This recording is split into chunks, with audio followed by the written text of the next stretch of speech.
Hello there, welcome to Social Guidance. In this video, I will show you how to create Magic Expand on Canva. So for this, firstly we need to choose an image. Make sure the image is in square form.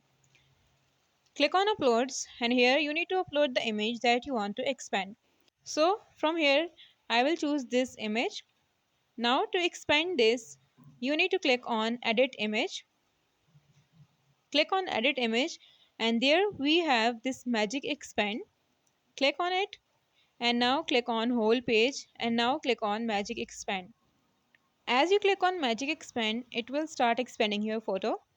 Here it will take few seconds and then you will get 4 different photos of the magic, and from there you can choose the one that suits more with the image. As you can see, we have 4 images here, so you can choose the one which suits most with the image. So as you can see, I think the first one will go much better. Once you select the image, then simply download it.